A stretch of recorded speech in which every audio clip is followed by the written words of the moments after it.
To learn है जब आप अपने आप को अपग्रेड करना चाहते हैं, ना ही सिर्फ मीटिंग, अपनी प्रेजेंटेशन, हर एक चीज में अपने आप को अपग्रेड कीजिए, बल्कि अपने डाउनलाइंस को जब आप अपग्रेड करेंगे आप ऑटोमेटिकली अपग्रेड हो जाएंगे। To take you further head, अच्छे हीट कंडक्टर कौन होते हैं? जो एंजॉय करते हैं participation, those who know and how to laugh. जब वो मीटिंग में आते हैं, जब कहा जाता है ladies and gentleman let's welcome our guest speaker today, जो इस इंडस्ट्री में पिछले 10 साल से हैं, जोरदार तालियों से उनको बुलाया जाए तो वो जोरदार तालियां बजाते हैं, बिकॉज वो मीटिंग को एंजॉय करते हैं, ऐसे नहीं बैठ के बजाते हैं ना लोग ताली। लोग बैठे हुए चेयर पे बैठे होंगे, अपने लेग्स के ऊपर ऐसे ऐसे ताली बजाएंगे, ना आवाज आएगी ना कुछ होगा। यानी कि they are doing a formality, they are not enjoying it, they are not participating in it. जब आप किसी भी इवेंट में हो, जब हीट कंडक्टर बनना चाहते हो, इतनी फायर अपने अंदर लेके जाना चाहते हो, इतनी गर्मी लेके जाना चाहते हो, be a participant and enjoy being over there. Let me take you further head. जो अच्छे हीट कंडक्टर होते हैं कभी सिस्टम को फिल्टर नहीं करते और कभी सजेशंस को इग्नोर नहीं करते। जो आपके अपलाइंस आपको बताते हैं कि क्या करना है, किस तरह से काम करना है, कितनी सीएनसी आपके ग्रुप में होने चाहिए, किस प्रोडक्ट कैटेगरी के ऊपर काम करना चाहिए, ये प्रमोशन इस टाइम पे एंड हो रही है, आपके ग्रुप में ये लोग हैं जिनके ऊपर इस प्रमोशन को हम कंप्लीट कर सकते हैं, इतनी वॉल्यूम जनरेट कर सकते हैं, वो 100% उसी को फॉलो करते हैं और कभी सिस्टम को फिल्टर नहीं करते कि कर लेंगे तो ठीक है, नहीं कर लेंगे तो कोई बात नहीं। नो, जो उनको सजेशन दिए गए होते हैं वो उसको 100% फॉलो करते हैं। Let me take you further है। जब एक नेटवर्क स्टैग्नेंट होता है, right, stagnant in the sense कि अगर उसके अंदर 10,000 पीवी है तो कभी 10,200 हो जाता है, कभी 9,600 हो जाता है, इमीडिएटली ग्रो नहीं करता। या तो नेटवर्क स्टैग्नेंट है, ग्रो नहीं कर रहा और हायर लेवल अचीव नहीं हो रहे, तो इसका रीजन एक हो सकता है, या तो लीडर जो है वो हाईली इन्फ्लेमेबल पर्सन नहीं है या अच्छा हीट कंडक्टर नहीं। राइट? हाईली इन्फ्लेमेबल क्यों नहीं है? क्योंकि वो अपने नेटवर्क में आग नहीं लगा सकता। अगर 9,800 या 10,000 पीवी हो रहा है, 10,000 से 15,000 और 20,000 नहीं लेके जा सक रहा, तो वो अच्छा हाईली इन्फ्लेमेबल नहीं है। और हीट कंडक्टर क्यों नहीं है? क्योंकि उसने मीटिंग से, अपने अपलाइन से सीख के वही गर्मी अपने नेटवर्क में नहीं दी, इसी के करके वो अच्छा हीट कंडक्टर नहीं है। अगर आप नहीं चाहते कि आपका नेटवर्क आगे बढ़ने से रुके और या उसका वॉल्यूम श्रिंक हो, तो आपको करना क्या है? You have got to start a fresh continuous. A fresh का मतलब क्या? एक नई शुरुआत। एक क्वेश्चन आपसे पूछना चाहूंगा, आप में से कितने लोग हैं जो रोज सुबह उठ के अपने दांत ब्रश करते हैं? एवरीबॉडी? अगर आप दांत नहीं ब्रश करोगे तो क्या होगा? बदबू। कुछ महीनों के बाद दांत खराब हो जाएंगे, डेंटिस्ट के पास जाना पड़ेगा, पैसा खर्च करना पड़ेगा, दर्द उठाना पड़ेगा, प्रॉब्लम होगा, फूड को च्यू नहीं कर सकेंगे, इनडाइजेशन होगा, प्रॉब्लम होगा। राइट? आप में से कितने लोग हैं, आई एम सॉरी टू से, बट एक क्वेश्चन पूछना बहुत जरूरी है, आप में से कितने लोग हैं जो हर रोज टॉयलेट जाते हैं? जाते हैं? अगर नहीं जाएंगे तो क्या होगा? तबीयत खराब हो जाएगा, यानी कि कॉन्स्टिपेशन हो जाएगा। कुछ दिनों के बाद हॉस्पिटल में जाके करना पड़ेगा। It's an essential part of your life. आप में से कितने लोग हैं जो हर रोज नहाते हैं? नहीं नहाएंगे तो क्या होगा?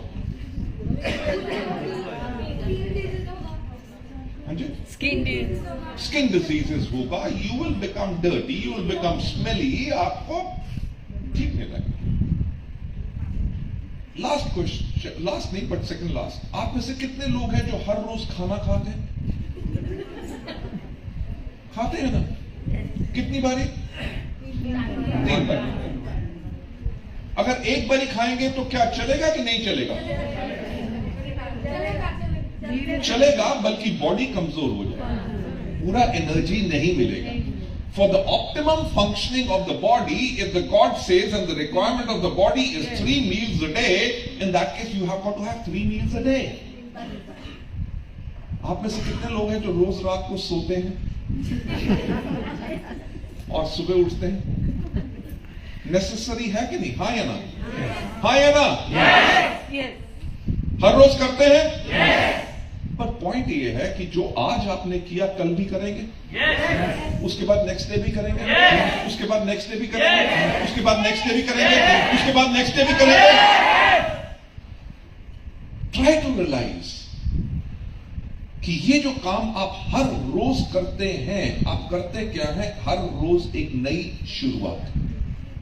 आपने ब्रश कल भी किया, आज भी करेंगे, हर रोज करेंगे, because it is necessary for your body. अगर आपने इनमें से एक भी फंक्शन मिस किया, होगा क्या कि आप जो अपने आप को हेल्दी रखना चाहते हैं, अपनी लाइफ को लंबा बनाना चाहते हैं और हेल्दी बनाना चाहते हैं, उसमें प्रॉब्लम आएगी. Now the point to be noted is, जब आप अपने वेस्टीज के बिजनेस को हेल्दी रखना चाहते हैं और उसकी लाइफ को लंबा बनाना चाहते हैं, तो आपको हर रोज एक नई शुरुआत करनी है. You have got to start afresh every day. Afresh का मतलब क्या? उस दिन को याद करो जब आपने वेस्टीज को पहले दिन ज्वाइन किया था. याद आता है वो दिन? वो ड्रीम्स, वो खुशी कि मेरा भी लाखों का चेक होगा, मेरे घर भी गाड़ी आएगी, मैं भी विदेश यात्रा जाऊंगा, मेरा भी बड़ा घर होगा, एवरीथिंग विल बी देयर. वो ड्रीम्स याद है? वो एक्साइटमेंट याद है कि जब आपने किसी को पहली बारी मार्केटिंग प्लान दिखाया, जब हाथ कांप रहे थे, दिल book book book book book book book करके दिल धड़क रहा था? हाँ या ना? द एक्साइटमेंट जो पहले दिन थी और जितनी आपको खुशी मिली जब पहला दिन आप काम करके आए, उस एक्साइटमेंट को कभी मत भूलो और उसी के एक्साइटमेंट के साथ आपने हर रोज काम करना है. जब आप हर रोज एक नई शुरुआत करोगे, तभी जाके आपके लिए ये कॉन्टिन्यूस ग्रोथ आएगी. सवाल आता है कब, कि कब हमें एक नई शुरुआत करनी है? इसका आंसर है एट ऑल टाइम्स, हमेशा. वेस्टीज को आज 20 साल कंप्लीट हो रहे हैं. Vestige has got more than 600 employees, 74 plus trainers, right? और मैं तब भी खुद खड़े होकर ट्रेनिंग करता हूं. आज का दिन क्या है? Sunday. Right? I still work 7 days a week. मैं उसी तरह से ट्रेनिंग कर रहा हूं और आज भी उसी तरह से एनर्जी से ट्रेनिंग कर रहा हूं जैसे पहले दिन वेस्टीज शुरू हुई थी. Try to realize कि हमारी मेजॉरिटी जो टॉप लीडरशिप है, जिससे आपने हीट कंडक्टर बन के सीखना है, उनकी इस चीज को सीखो कि वो कैसे हर एक चीज के अंदर एक नई शुरुआत करते हैं और उनकी एक्साइटमेंट कभी खत्म नहीं होगी.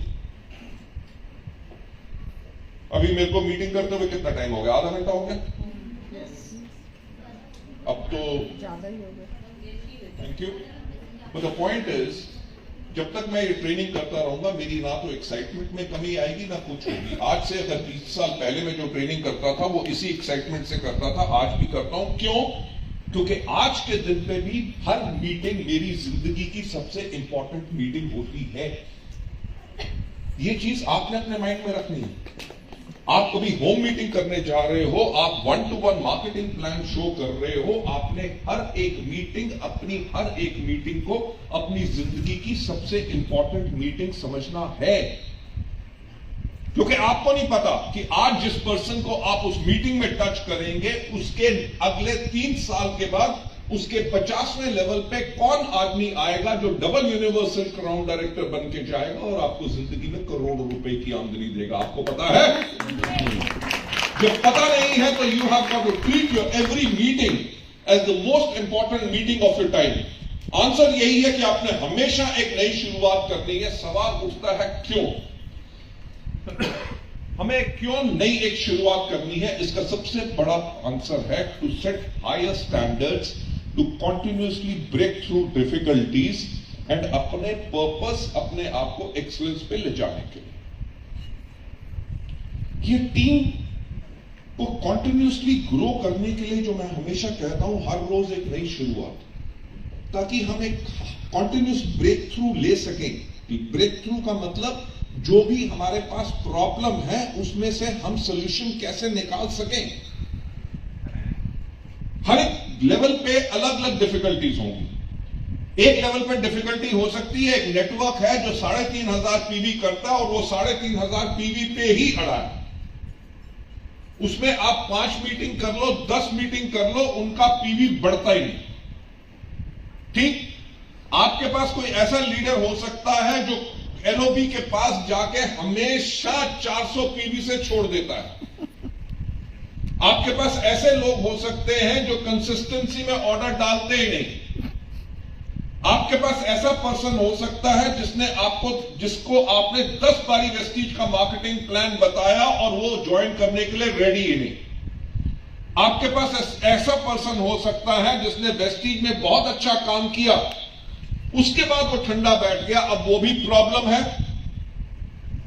अब जो काम करना बंद कर दिया तो आपने उसको क्या छोड़ देना है? अगर वो अच्छा पर्सन है, नो, तो आपने करना क्या है? उसके ऊपर एक नई शुरुआत करनी है। आप अगर उसको 10 बारी भी मिल गए हो तो 11वीं बारी एक नया अटेम्प्ट करो। नया अटेम्प्ट काय के लिए करना है? ताकि हम एक हायर स्टैंडर्ड बना सकें, अपने आप को बेटर कर सकें, जैसे अपने आप को अपग्रेड कर सकें। काय के लिए? ताकि वो जो समस्या है, समस्या क्या है कि ये व्यक्ति बैठ गया है, इसने अभी तक वेस्टीज ज्वाइन नहीं किया, इसको हम ज्वाइन करा के कैसे आगे बढ़ा सकते हैं, उसके लिए करना क्या है? एक नई शुरुआत। Make another attempt, right? कहते हैं ना, कोशिश करने वालों की कभी हार नहीं होती। यानी कि हार उन्हीं की नहीं होती जो कोशिश करते हैं, और कोशिश करने का मतलब क्या है? एक नई शुरुआत। इससे होगा क्या कि जो पर्सन आपकी टीम में आके बैठ गया, पहले काम कर रहा था, आपने जाके उसके ऊपर 5 और अटेम्प्ट किए और वो 6ठे अटेम्प्ट में स्टार्ट हो गया। जिस आदमी को आपने 10 बारी मार्केटिंग प्लान बताया था और वो अभी तक काम करने के लिए तैयार नहीं, जब आपने 8 और अटेम्प्ट किए, उसने 18th अटेम्प्ट में वेस्टीज को ज्वाइन कर लिया।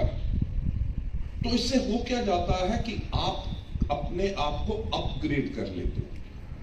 अब आपको टेंशन नहीं रहती किस चीज की कि यार ये तो काम करते करते बैठ गए, अब इनको क्या करें, राइट? आपको पता है कि अगर आप पहले वाले लोगों को उठा सके थे तो आप इनको भी उठा सकते हो। क्या गया कि आपका हायर स्टैंडर्ड हो गया। आप हार मानने वालों में से नहीं हो, आप एक नया अटेम्प्ट करने वाले हो जो नई शुरुआत करोगे और उस पर्सन को ले आओगे। इसके साथ साथ इसमें होगा क्या? आपकी एक स्ट्रॉन्ग एस्पिरेशन बन के रहेगी। स्ट्रॉन्ग एस्पिरेशन यानी कि ख्वाहिश, यानी कि यार कैसे हम एक अलग और ज्यादा ग्रोथ ला सकते हैं। यू वोंट बिलीव, मैं 18th को मैंने एक मीटिंग की अपने लीडरशिप के साथ दिल्ली में, और 19th को मैंने की जो हमारी पंजाब की लीडरशिप है उनके साथ लुधियाना में मैंने मीटिंग की। और हर मीटिंग के अंदर मैं सिर्फ 1 घंटे के लिए गया और मैंने जाके उनको 2 पॉइंट्स बताए, राइट? मैंने उनको कहा कि वेस्टीज में जब हमने हाईएस्ट एवर सेल्स की थी 2200 करोड़, तब हमारी महीने में 2000 सीएनटी होती थी। आज के दिन पे हमारी सीएनटीज कम होके 1100 रह गई। तो हमें बिजनेस को फिर से बढ़ाना है तो करना क्या है? सीएनटी फिर से 2000 लेके जाओ। तो लीडरशिप से पूछा, कर सकते हैं? उन्होंने कहा done, we are with you, we'll do it. Easy, ठीक। दूसरी चीज मैंने कही कि हमारे यहां पे जो ज्वाइनिंग हो रही है उनमें से 50% वो ज्वाइनिंग हो रही है जो एक्टिव नहीं होती, कि यानी कि लोगों ने ऑनलाइन जाके उनका फॉर्म भर दिया बल्कि उनका ऑर्डर प्लेस नहीं किया। मैंने कहा जिस अपनी टीम में ये पूरा का पूरा मैसेज भेज दो कि आपने किसी के पास जाके मार्केटिंग प्लान समझाया, वेस्टीज के बारे में बताया, प्रोडक्ट्स के बारे में बताया, सब कन्विंस किया, आपने 2 घंटे लगाए और उस आदमी ने सिर्फ अपनी ज्वाइनिंग दी और अपना ऑर्डर नहीं दिया। जब उसने ऑर्डर नहीं दिया तो वो प्रोडक्ट को एंजॉय कैसे करेगा, इनको एक्सपीरियंस कैसे करेगा, इस बिजनेस में एक्टिव कभी नहीं होगा। तो इसीलिए कोशिश ये करो कि आप हर एक व्यक्ति जिसको वेस्टीज में ज्वाइन करवाओ उसका प्रोडक्ट ऑर्डर जरूर लगवाओ ताकि वो प्रोडक्ट्स को एंजॉय करे। तो क्या ये हो सकता है? हाँ या ना? Everybody said yes. मैंने कहा जब आप ये दो काम कर लो, यानी कि अपनी सीएनटी बढ़ा दो और हर एक ज्वाइनिंग आपकी एक्टिव हो, आपका round about 60 to 70% business grow कर जाएगा। पर क्वेश्चन ये खड़ा होता है कि दिल्ली में मीटिंग मैंने क्यों की और लुधियाना में जाके मीटिंग मैंने क्यों की। हर जगह हमारे एरिया मैनेजर्स हैं, हमारे जोनल मैनेजर्स हैं, हमारे डीजीएम सेल्स हैं, वो भी मीटिंग कर सकते थे।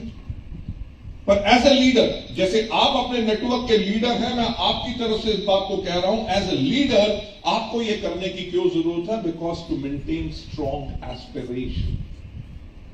लीडर का काम है लीड करना, इंस्ट्रक्ट नहीं करना। So as a leader you will have to be over there. और हमें नई शुरुआत क्यों करनी है? ताकि हमारी खुद की रिक्वायरमेंट वो हम उसको सेट कर सकें, ताकि हम लोगों को मोटिवेट कर सकें।